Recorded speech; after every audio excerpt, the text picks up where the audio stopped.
Good evening, and welcome to the Wine Corner. I'm your host, Kelly McKinney, and tonight's bottle is a 2004 Cigare Blanc. It's a white wine from California, and tonight's musical score is Debussy's Clair de Lune, with the chess setup being Fischer versus Bine.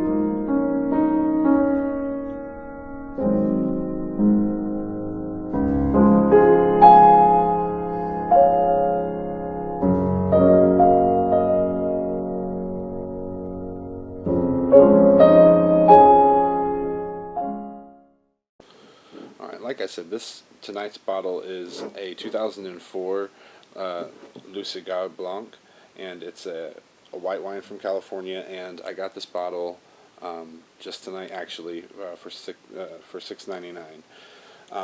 And like a lot of bottles, this one here is a twist top, and what's cool about this one, just right off the back, is the story that it's got on the back and the art, which we'll get a close up here, where it's I'll type the whole thing in the description for you guys so that you can see it here, but it's should resonate with a lot of X-Files fans and people who are fans of UFOs and stuff.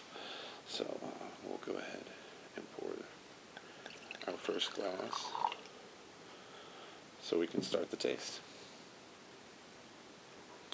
Okay, so as usual, the first thing we do is we do a light test, and we're taking a look at the clarity of the wine, as well as its viscosity and the color, and it's got what you would expect for a white wine. And that's always the first test we do. Then what we do is we tip the glass, and what we're looking for is color density out to the edge. We'll be able to see if it's not only are we looking for a color change that will give us some indication of its age, but also it'll let us see how watery it is. There's some separation there. All right, and we get to my favorite part, the swirl. Good smell. Wow, and it's like I feel like, okay, out of most of the time when I open a bottle of wine, it's just like, 1, maybe 2 years old, 3 years old. You can smell like the age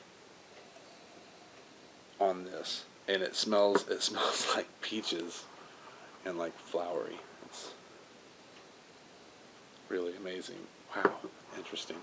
I feel like I've just walked into my aunt's like fruit room or whatever, where she puts her like peaches and apples and everything out at her house. It's that sort of smell. Okay, and last but not least is the taste.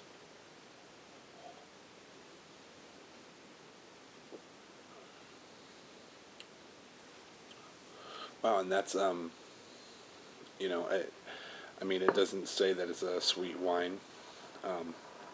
And I tend to appreciate drier wines more so nowadays, so it's really interesting. Yeah, that doesn't come off sweet at all.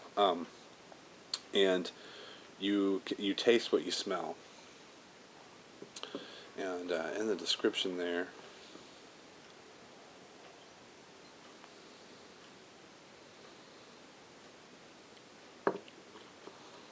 I get that, like, the aftertaste there is kind of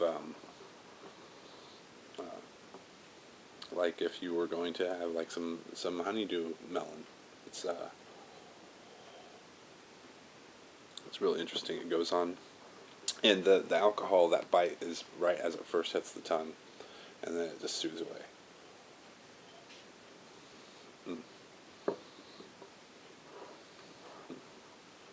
Very good. Thanks for tuning in.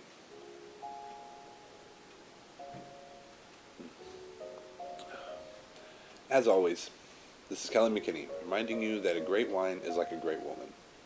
Always intoxicating, ever surprising, and only getting better with age. Thank you, and good night.